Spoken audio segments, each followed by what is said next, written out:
আলাইকুম। আইবিএস রোগীর হোমিওপ্যাথি চিকিৎসা পরামর্শ আলোচনা পর্ব 3-এ আপনাকে স্বাগত জানাই। গত পর্বে আমি আলোচনা করেছি কিভাবে একটি আইবিএস রোগীর বর্তমান কষ্ট সংগ্রহ করা যায় বা সংগ্রহ করতে হয়, সেই সম্পর্কে বর্তমান কষ্টের উপর ভিত্তি করে রোগীর কাছ থেকে কিছু তথ্য সংগ্রহ করেছি।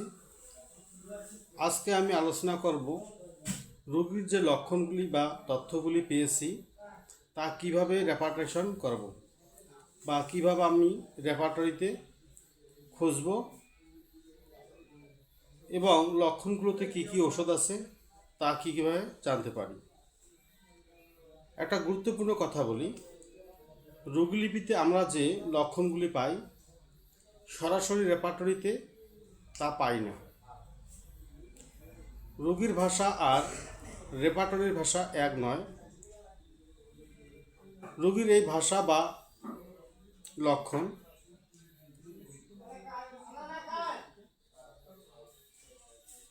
এক এক করে আমি রেপার্টরির ভাষায় রূপান্তর অর্থাৎ রুব্রিকে রূপান্তর করব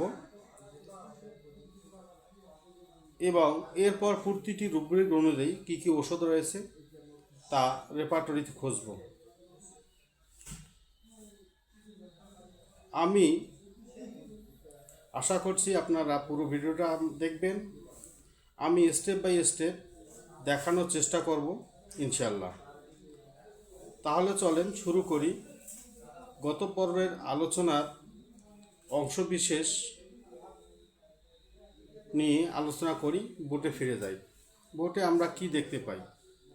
বোর্ডে আমরা দেখতেছি হোমিওপ্যাথিতে আইবিএস রোগীর ওষুধ বাছাই। সেক্ষেত্রে আমরা রোগীর বর্তমান কষ্টের বিবরণের আলোকে বেশ কিছু তথ্য পেয়েছি, লক্ষণ পেয়েছি। এই লক্ষণগুলো রেপার্টরিতে খুঁজতে হলে আমাদেরকে রুব্রিকে অনুবাদ করতে হবে।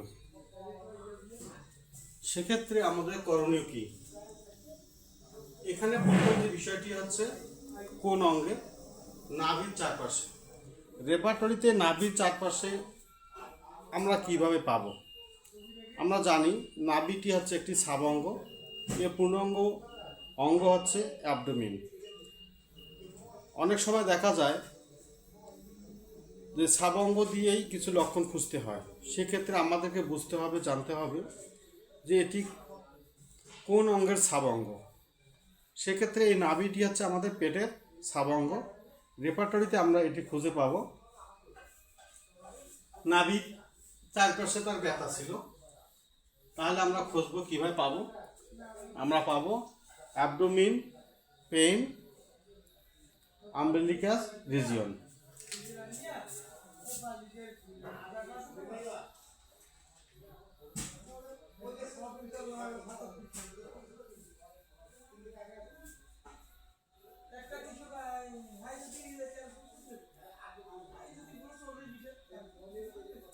Umbilicus region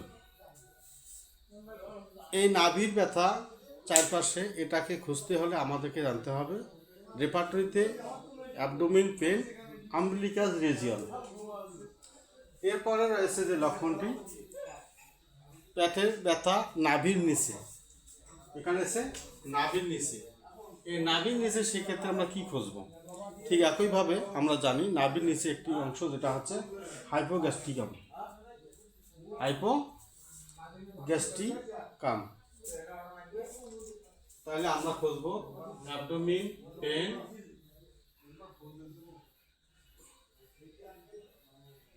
হাইপোগ্যাস্ট্রিকাম। তাহলে অ্যাবডোমেন পেন হাইপোগ্যাস্ট্রিকামে আমরা পাবো নাভির নিচের ব্যথা।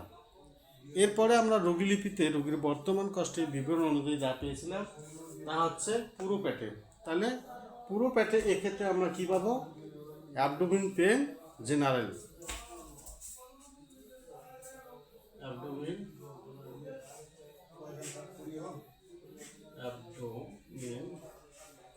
পেন জেনারেল আমরা এখানে পাবো।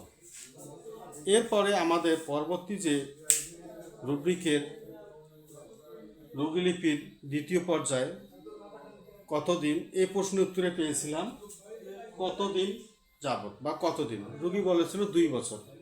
সেক্ষেত্রে আমরা একটি বিষয় বলবো যে এটি হচ্ছে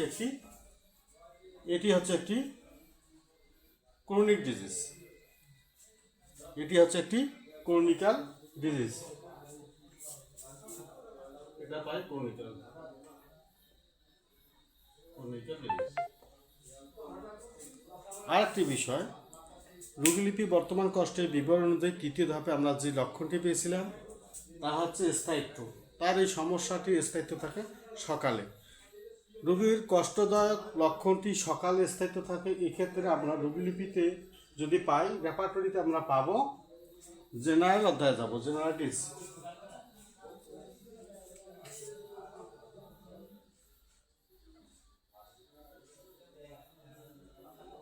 জেনারেটিস অধ্যায়ে যাব মর্নিং, এই মর্নিংয়ে যাব, মর্নিংয়ে পাবো। এরপরে আমরা তার এই লক্ষণ অনুযায়ী যেটা পেয়েছিলাম তা হচ্ছে বিস্তৃতি। রোগীর রোগ লক্ষণের বিস্তৃতি হচ্ছে নাভির চারদিকে। নাভির চারদিকে রোগ লক্ষণ বৃদ্ধি পায় বা বিস্তৃতি ঘটায়। সেক্ষেত্রে আমরা কি পাবো? রেপার্টরিতে আমরা কোথায় খুঁজবো? এটাও যেহেতু নাভির বিষয়, সেহেতু আমরা অ্যাবডোমেনে পাবো। তাহলে রাখবো আমরা abdomen pain,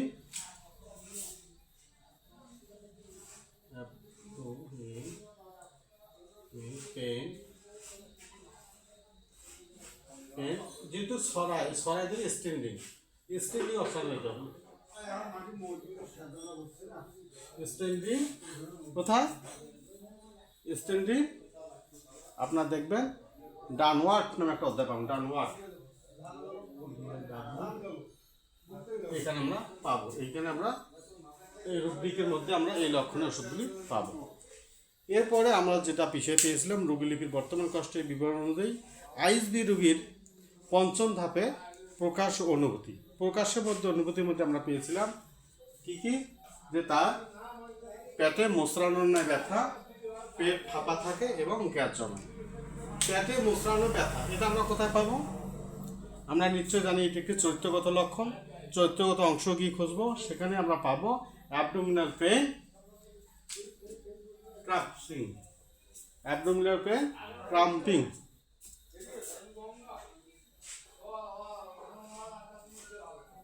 abdominal pain, cramping. আপনারা দেখতেছেন, আমি দ্রুত লিখতেছি। এরপরে আমরা পেয়েছিলাম পেট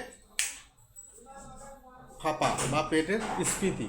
এই লক্ষণটি আমরা পাবো রেপার্টরিতে অ্যাবডোমেন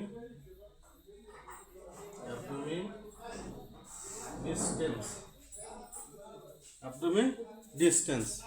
আর একটি লক্ষণ পেয়েছিলাম আমরা রোগীর বর্তমান কষ্টের প্রকাশ অনুভূতিতে গ্যাস জমা। এই গ্যাস জমা হচ্ছে বায়ু পূর্ণ হওয়া। তাহলে অ্যাবডোমেন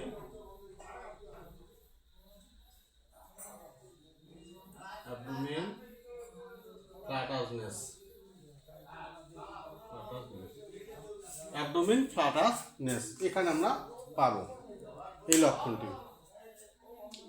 আমরা আবার দেখতেছি রোগী তার কষ্টের উৎপত্তির কারণ বা রোগ উৎপত্তির কারণ হিসেবে যে লক্ষণগুলো আমাদেরকে দিয়েছিল তা হচ্ছে উৎপত্তির কারণ মানসিক চাপ।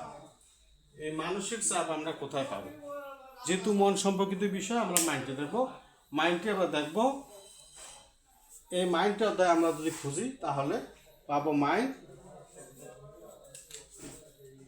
Elements, mind elements from body. এই রূপটিকে পাবো।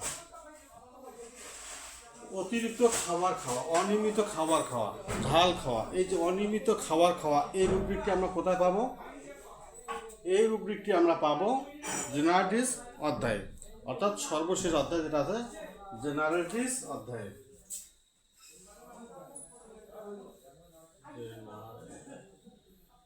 জেনারেটিস কি? ফুড, জেনারেটিস ইটিং, জেনারেটিস ইট ইজ irregular.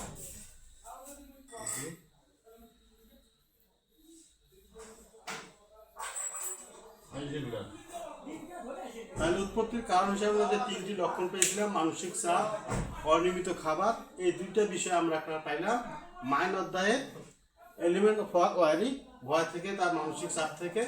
আরেকটি হচ্ছে অনিয়মিত খাবার খাওয়া, সেটা আমরা পেয়েছিলাম জার্নাটিস ইটিং ইরেগুলার, অনিয়মিত খাবার খাওয়ার জন্য তার রোগ লক্ষণ বৃদ্ধি পায়। এই দুইটারে শেষে হচ্ছে আমাদের কি লক্ষণটি দেখা দেয়। এরপরে আমাদের আছে সম্পর্কযুক্ত লক্ষণ। রোগীর এই লক্ষণটি দেখা দিলে কি কি সমস্যা হয়? রোগীর এই লক্ষণ দেখা দিলে তার লক্ষণ হিসেবে পেয়েছি আমরা ক্ষুধা কম হয়। ক্ষুধা কম হয় এই লক্ষণটি আমরা রোগীকে কিভাবে পাবো? ক্যান্ডা পাটুরিতে। ক্যান্ডা পাটুরিতে আমরা এটা পাবো স্টোমাক অধ্যায়ে। স্টোমাক অধ্যায়ে যাব, স্টোমাক অধ্যায়ে যাব। স্টোমাক এপিটাইট, এপিটাইট কি দেবো? স্টোমাক এপিটাইট কি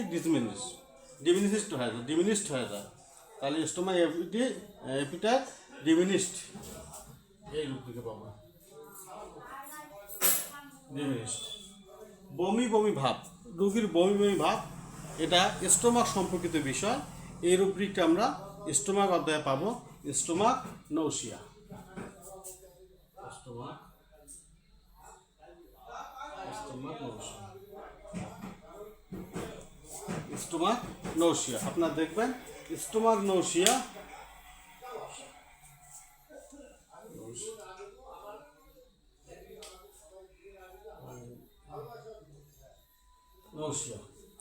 স্টোমাক নৌসিয়া আমরা বমি বমি ভাব সম্পর্কিত লক্ষণটি পাবো, বা এটা তার রূপদিক। এরপরে রুগী আমাদেরকে বলেছিল যে তার মাথা হালকা বোধ। মাথা হালকা বোধ, এইটা রুব্রিক আমরা পাবো হেড অধ্যায়ে, হেড লাইটনেস। রুব্রিকটা হচ্ছে হেড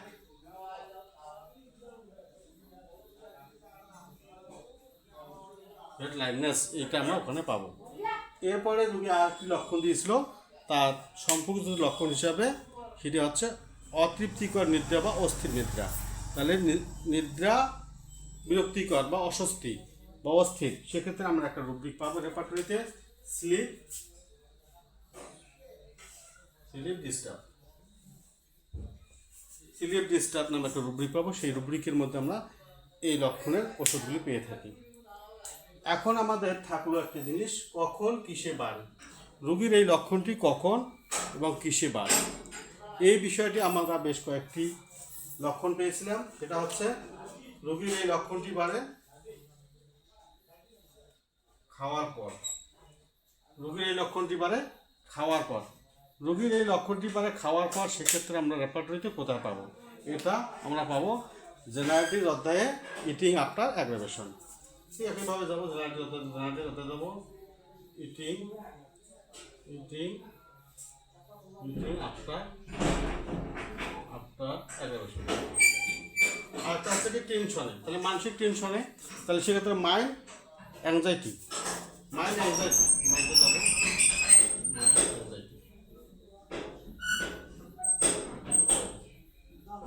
অ্যাংজাইটি। আরেকটি লক্ষণ পেয়েছিলাম আমরা রোগলিপিতে, সেটা ঝাল খাবার পরে। রোগী যদি ঝাল খায় সেক্ষেত্রে তার রোগ লক্ষণ বৃদ্ধি পায়। সেটা কোথায় পাবো? এটা পাবো আমরা জেনারেটিভ অধ্যায়ে। এটা আমরা পাবো জেনারেটিভ অধ্যায়ে। তাহলে জেনারেটিভে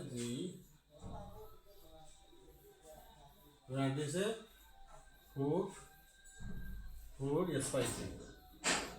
স্পাইসি অ্যাগ্রাভেশন।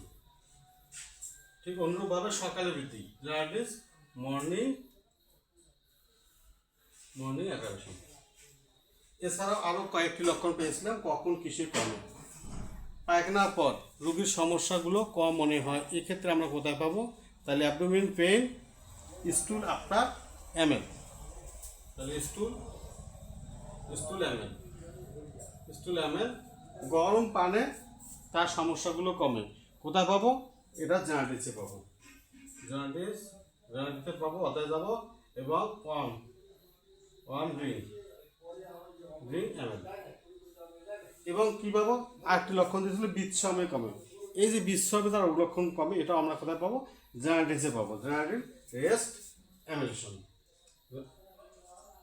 জেনারেটিভে যাব রেস্ট এমএল। আজকে আমি আপনাদের সাথে শেয়ার করলাম বিএস রোগীর হোমিওপ্যাথিক চিকিৎসা ও পরামর্শ ধারাবাহিক আলোচনায় রোগীর বর্তমান কষ্টের বিবরণে যে লক্ষণগুলি পেয়েছিলাম সেই লক্ষণের আলোকে রেপার্টরিতে ওষুধ খুঁজতে গিয়ে লক্ষণগুলোকে রুব্রিকে রূপান্তর এবং এই রুব্রিকগুলো রেপার্টরির কোন অধ্যায়ে কোথায় রয়েছে তা আপনাদেরকে দেখিয়ে দিয়েছি। আগামী পর্বে আপনাদের সাথে শেয়ার করব প্রতিটি রুব্রিকের অনুকূলে কয়টি ওষুধ এবং গুরুত্বপূর্ণ ওষুধগুলি তালিকা। আগামী পর্ব দেখার জন্য সবাইকে আমন্ত্রণ। আজকের পর্বে যদি আপনাদের কোথাও অস্পষ্ট মনে হয় অবশ্যই কমেন্টের মাধ্যমে জানাবেন। আমার এই ধারাবাহিক আলোচনা চলবে আপনাদের কমেন্টের উপর নির্ভর করে। আগামী আলোচনা পর্যন্ত সকলেই সুস্থ থাকবেন, ভালো থাকবেন, আমার জন্য দোয়া রাখবেন। আসসালামু আলাইকুম। ধন্যবাদ সকলকে।